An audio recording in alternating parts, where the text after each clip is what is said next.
IN WHICH I GO WEST.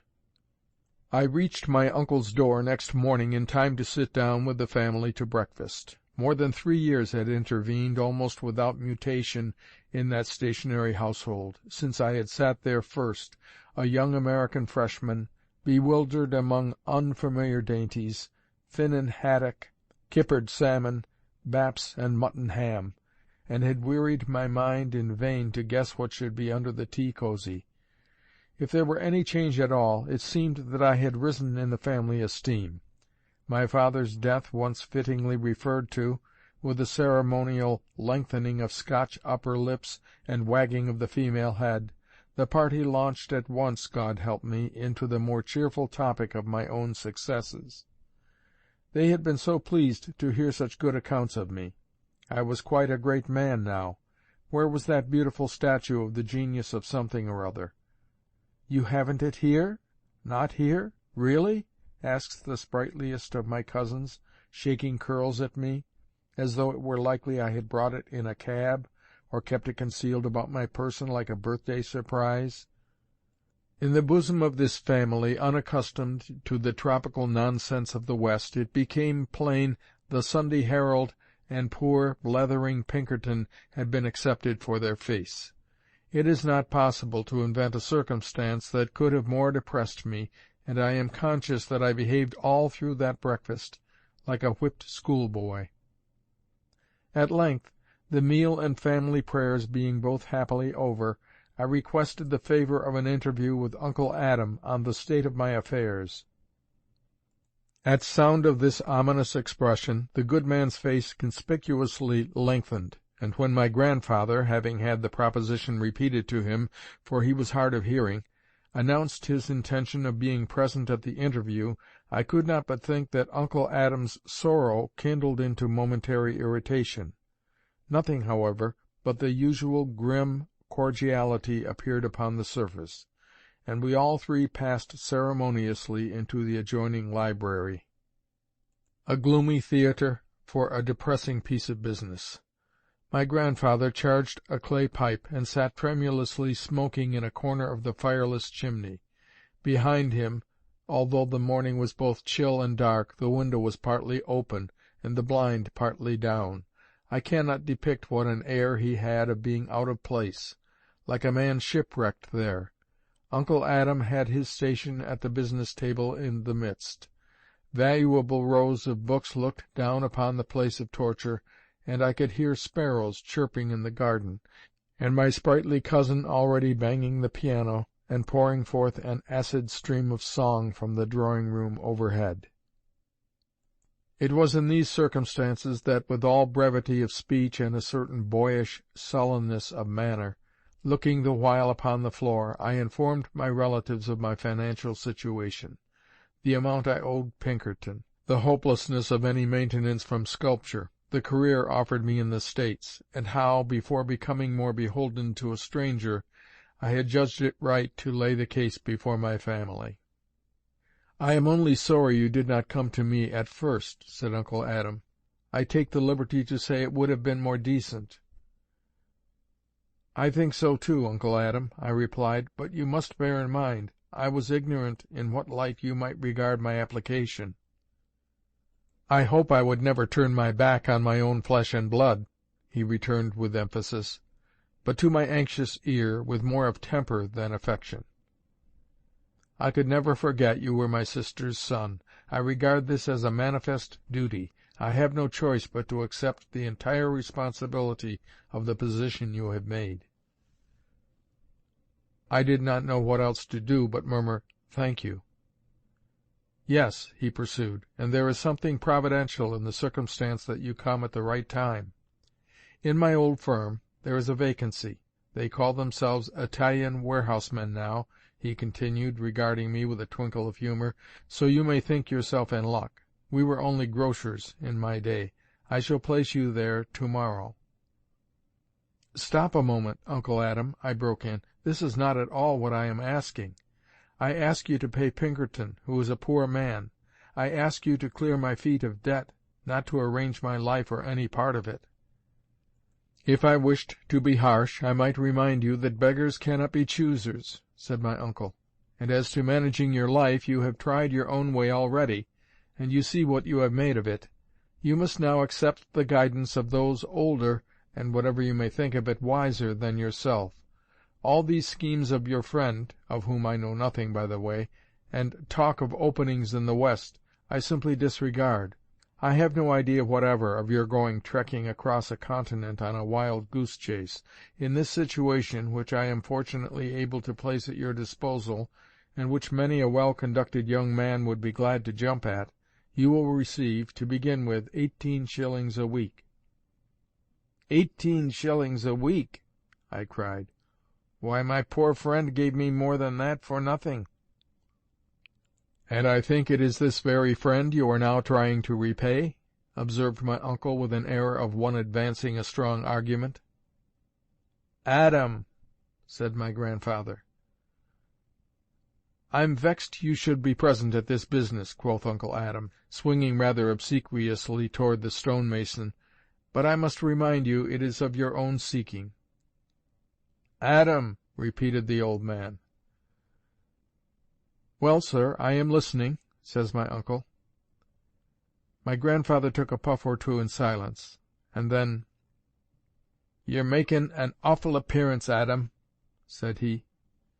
My uncle visibly reared at the affront. "I'm sorry you should think so," said he, "and still more sorry you should say so before present company." "I believe that.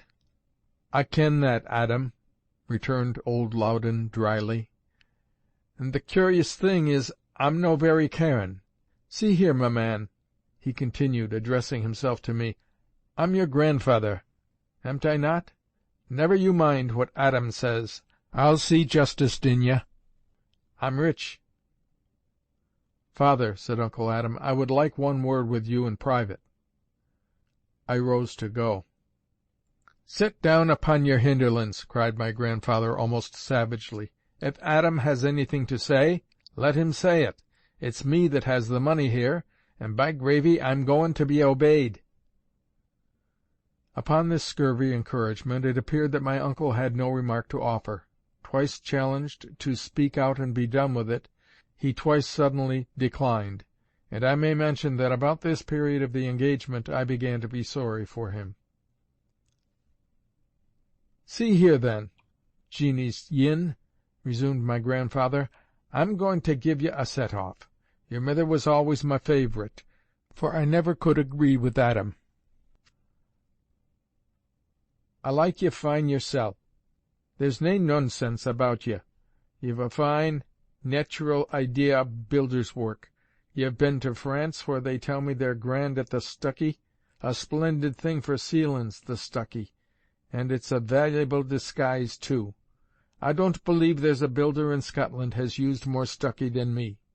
But, as I was sayin', if ye'll folly that trade, with the capital that I'm going to give ye, ye may live yet to be as rich as mysel'. Ye see, ye would have always had a share in it when I was gone. It appears you're needin' it now. Well, you'll get the less, as is only just and proper." Uncle Adam cleared his throat. "This is very handsome, father," said he, "and I am sure Loudon feels it so."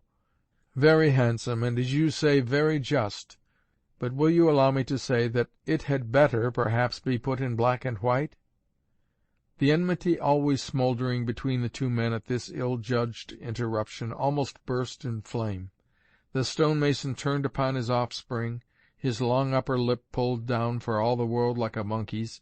He stared awhile in virulent silence, and then, "Get Gregg," said he. The effect of these words was very visible. "He will be gone to his office," stammered my uncle. "Get Gregg," repeated my grandfather. "I tell you, he will be gone to his office," reiterated Adam. "And I tell ye he's taken his smoke," retorted the old man. "Very well, then," cried my uncle, getting to his feet with some alacrity, as upon a sudden change of thought, "I will get him myself." "Ye will not," cried my grandfather. "Ye will sit there upon your hinderland." "Then how the devil am I to get him?" my uncle broke forth, with not unnatural petulance. My grandfather, having no possible answer, grinned at his son with the malice of a schoolboy. Then he rang the bell. "Take the garden key," said Uncle Adam to the servant. "Go over to the garden, and if Mr. Gregg, the lawyer, is there, he generally sits under the red hawthorn, give him old Mr. Loudon's compliments, and will he step in here for a moment." Mr. Gregg, the lawyer! At once I understood what had been puzzling me, the significance of my grandfather and the alarm of my poor uncle. The stonemason's will, it was supposed, hung trembling in the balance. "Look here, grandfather," I said, "I didn't want any of this. All I wanted was a loan of, say, £200. I can take care of myself. I have prospects and opportunities, good friends in the States." The old man waved me down.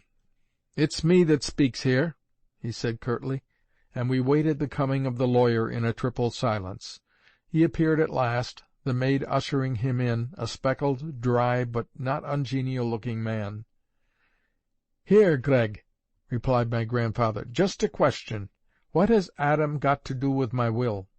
"I'm afraid I don't quite understand," said the lawyer, staring. "What has he got to do with it?" repeated the old man, smiting with his fist upon the arm of his chair. "Is my money mine's, or is it Adam's? Can Adam interfere?" "Oh, I see," said Mr. Gregg. "Certainly not. On the marriage of both of your children a certain sum was paid down and accepted in full of legitim. You have surely not forgotten the circumstance, Mr. Loudon? So that if I like, I can leave every doit I die possessed of to the Great Magan?" meaning probably the Great Mogul.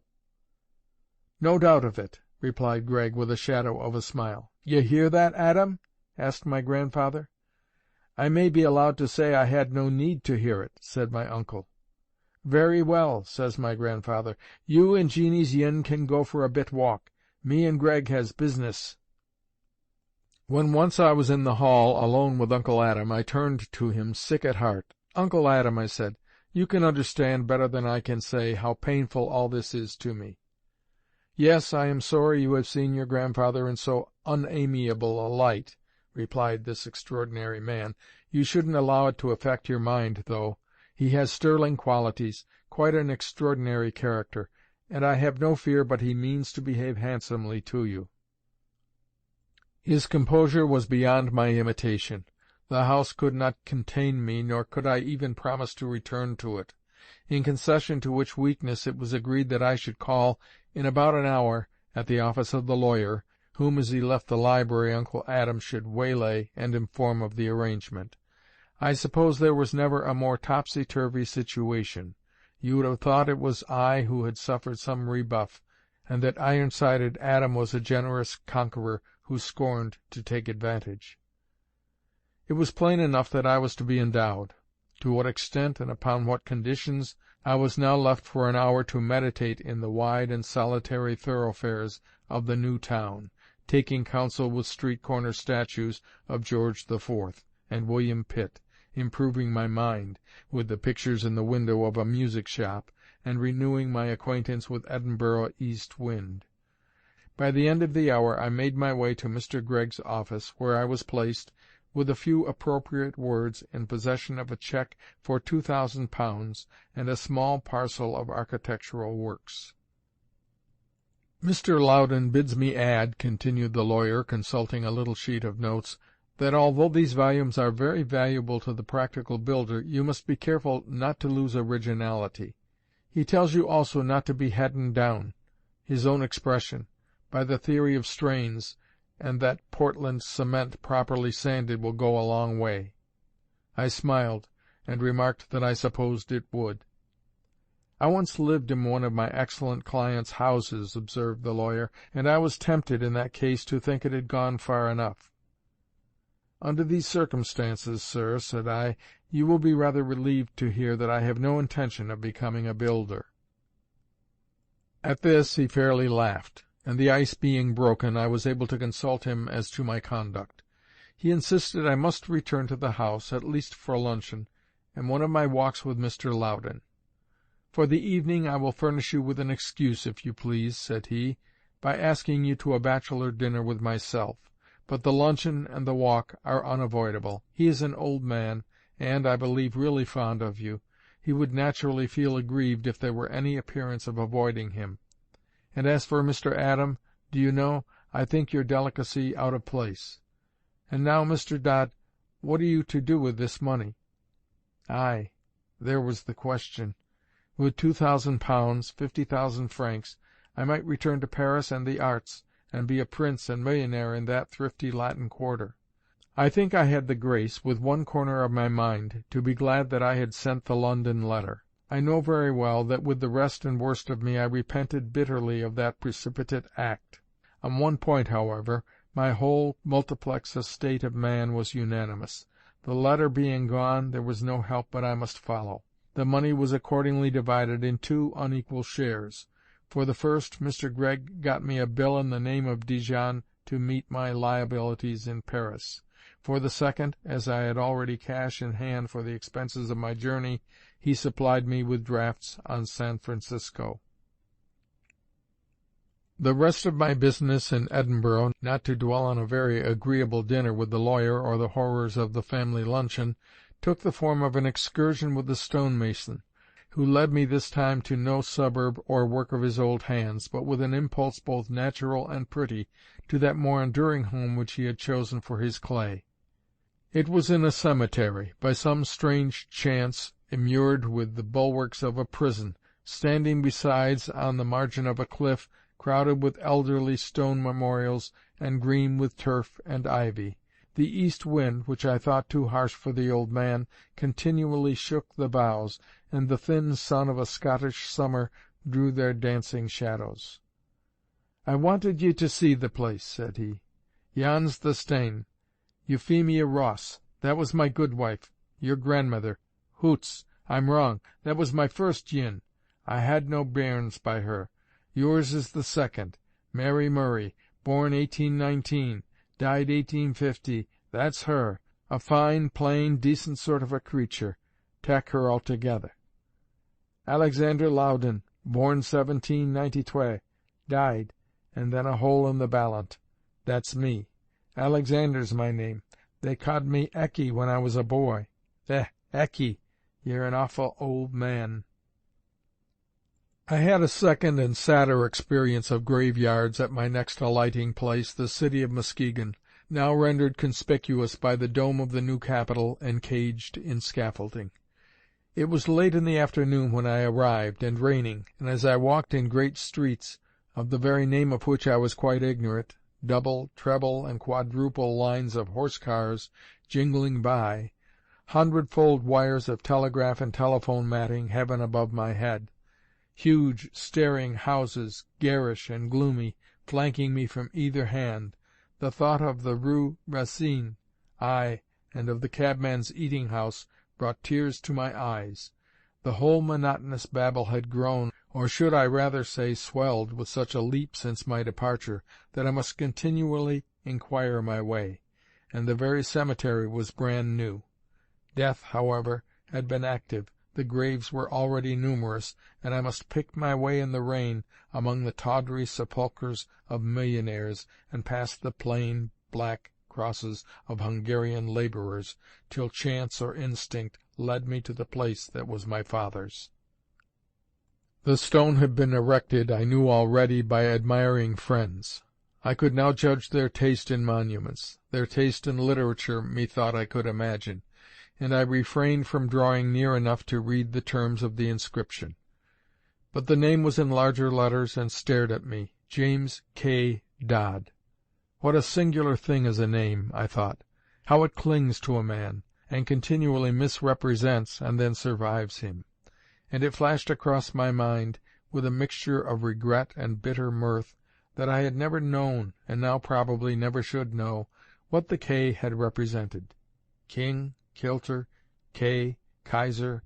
I went running over names at random, and then stumbled with ludicrous misspelling on Cornelius, and had nearly laughed aloud. I have never been more childish. I suppose, although the deeper voices of my nature seemed all dumb, because I have never been more moved. And at this last incongruous antic of my nerves, I was seized with a panic of remorse and fled the cemetery. Scarce less funereal was the rest of my experience in Muskegon, where nevertheless I lingered, visiting my father's circle, for some days. It was in piety to him I lingered, and I might have spared myself the pain. His memory was already quite gone out. For his sake indeed I was made welcome, and for mine the conversation rolled awhile with laborious effort on the virtues of the deceased. His former comrades dwelt in my company upon his business talents, or his generosity for public purposes. When my back was turned, they remembered him no more. My father had loved me. I had left him alone to live and die among the indifferent. Now I returned to find him dead and buried and forgotten. Unavailing penitence translated itself in my thoughts to fresh resolve. There was another poor soul who loved me. Pinkerton. I must not be guilty twice of the same error. A week perhaps had been thus wasted, nor had I prepared my friend for the delay. Accordingly, when I had changed trains at Council Bluffs, I was aware of a man appearing at the end of the car with a telegram in his hand, and inquiring whether there were any one aboard of the name of London Dodd. I thought the name near enough, claimed the dispatch, and found it was from Pinkerton. "What day do you arrive? Awfully important." I sent him an answer giving day and hour, and at Ogden found a fresh dispatch awaiting me. "That will do. Unspeakable relief. Meet you at Sacramento." In Paris days I had a private name for Pinkerton. The Irrepressible was what I had called him in hours of bitterness, and the name rose once more on my lips. What mischief was he up to now? What new bowl was my benignant monster brewing for his Frankenstein? In what new imbroglio should I alight on the Pacific coast? My trust in the man was entire, and my distrust perfect. I knew he would never mean amiss, but I was convinced he would almost never, in my sense, do aright. I suppose these vague anticipations added a shade of gloom to that already gloomy place of travel. Nebraska, Wyoming, Utah, Nevada, scowled in my face at least, and seemed to point me back again to that other native land of mine, the Latin Quarter. But when the Sierras had been climbed, and the train, after so long beating and panting, stretched itself upon the downward track, when I beheld that vast extent of prosperous country rolling seaward from the woods and the blue mountains, that illimitable spread of rippling corn, the trees growing and blowing in the merry weather, the country boys thronging aboard the train with figs and peaches, and the conductors, and the very darky stewards, visibly exulting in the change, up went my soul like a balloon. Care fell from his perch upon my shoulders, and when I spied my Pinkerton among the crowd at Sacramento, I thought of nothing but to shout and wave for him, and grasp him by the hand like what he was, my dearest friend. "Oh, Loudon," he cried, "man, how I've pined for you! And you haven't come an hour too soon. You're known here and waited for. I've been booming you already. You're billed for a lecture to-morrow night. Student life in Paris, grave and gay. 1,200 places booked at the last stock. Tut, man, you're looking thin. Here, try a drop of this," and he produced a case bottle, staringly labelled Pinkerton's 13-star Golden State Brandy, warranted entire.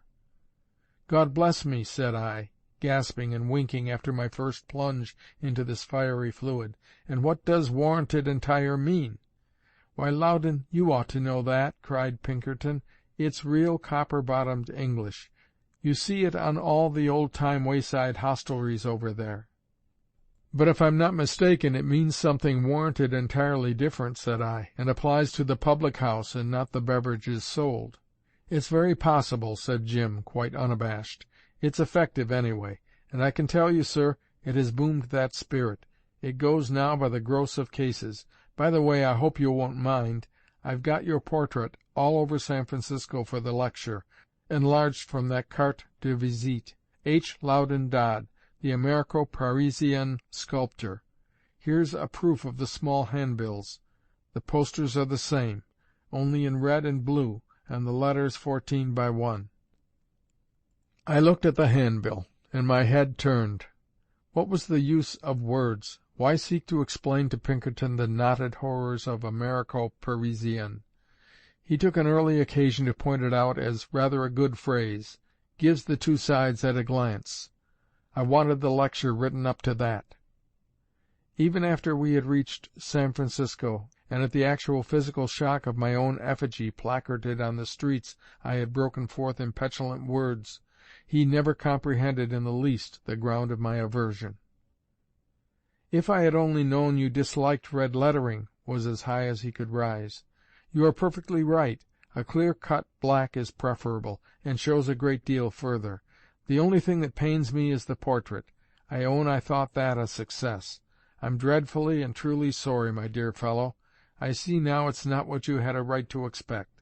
But I did it, Loudon, for the best, and the press is all delighted." At the moment, sweeping through green tulle swamps, I fell direct on the essential. "But, Pinkerton," I cried, "this lecture is the maddest of your madnesses. How can I prepare a lecture in 30 hours?" "All done, Loudon!" he exclaimed in triumph. "All ready. Trust me to pull a piece of business through. You'll find it all typewritten in my desk at home. I put the best talent of San Francisco on the job. Harry Miller, the brightest pressman in the city." And so he rattled on, beyond reach of my modest protestations, blurting out his complicated interests, crying up his new acquaintances, and ever and again hungering to introduce me to some whole-souled, grand fellow as sharp as a needle, from whom, and the very thought of whom, my spirit shrank instinctively. Well, I was in for it. In for Pinkerton, in for the portrait, in for the typewritten lecture. One promise I extorted, that I was never again to be committed in ignorance. Even for that, when I saw how its extortion puzzled and depressed the irrepressible, my soul repented me, and in all else I suffered myself to be led uncomplaining at his chariot wheels. The irrepressible, did I say? The irresistible were nigher truth. But the time to have seen me was when I sat down to Harry Miller's lecture. He was a facetious dog, this Harry Miller. He had a gallant way of skirting the indecent, which in my case produced physical nausea, and he could be sentimental and even melodramatic about grisettes and starving genius. I found he had enjoyed the benefit of my correspondence with Pinkerton. Adventures of my own were here and there horridly misrepresented, sentiments of my own echoed and exaggerated till I blushed to recognize them. I will do Harry Miller justice. He must have had a kind of talent, almost of genius, all attempts to lower his tone proving fruitless, and the Harry Millerism ineradicable. Nay, the monster had a certain key of style, or want of style, so that certain milder passages which I sought to introduce discorded horribly, and impoverished, if that were possible, the general effect. By an early hour of the numbered evening I might have been observed at the sign of the Poodle Dog, dining with my agent. So Pinkerton delighted to describe himself. Thence, like an ox to the slaughter, he led me to the hall, where I stood presently alone, confronting assembled San Francisco, with no better allies than a table, a glass of water, and a mass of manuscript and type work, representing Harry Miller and myself. I read the lecture, for I had lacked both time and will to get the trash by heart. Read it hurriedly, humbly, and with visible shame. Now and then I would catch in the auditorium an eye of some intelligence. Now and then in the manuscript would stumble on a richer vein of Harry Miller, and my heart would fail me, and I gabbled. The audience yawned, it stirred uneasily, it muttered, grumbled, and broke forth at last in articulate cries of "Speak up!" and "Nobody can hear." I took to skipping, and being extremely ill-acquainted with the country, almost invariably cut in again in the unintelligible midst of some new topic. What struck me as extremely ominous, these misfortunes were allowed to pass without a laugh. Indeed, I was beginning to fear the worst, and even personal indignity, when all at once the humour of the thing broke upon me strongly. I could have laughed aloud, and being again summoned to speak up, I faced my patrons for the first time with a smile. "Very well," I said, "I will try, though I don't suppose anybody wants to hear, and I can't see why anybody should." Audience and lecturer laughed together till the tears ran down. Vociferous and repeated applause hailed my impromptu sally. Another hit which I made but a little after, as I turned 3 pages of the copy.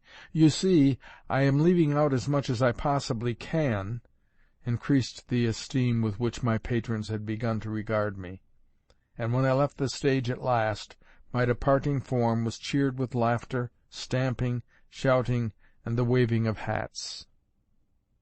Pinkerton was in the waiting-room, feverishly jotting in his pocket-book. As he saw me enter, he sprang up, and I declare the tears were trickling on his cheeks.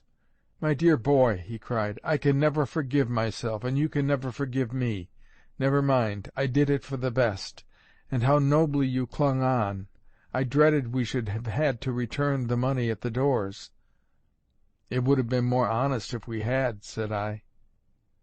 The pressmen followed me, Harry Miller in the front ranks, and I was amazed to find them, on the whole, a pleasant set of lads, probably more sinned against than sinning, and even Harry Miller apparently a gentleman.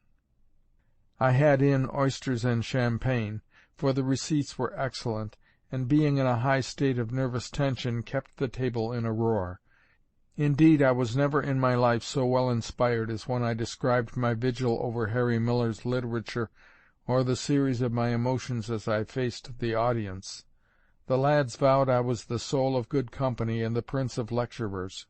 And, so wonderful an institution is the popular press, if you had seen the notices next day in all the papers, you must have supposed my evening's entertainment an unqualified success. I was in excellent spirits when I returned home that night, but the miserable Pinkerton sorrowed for us both.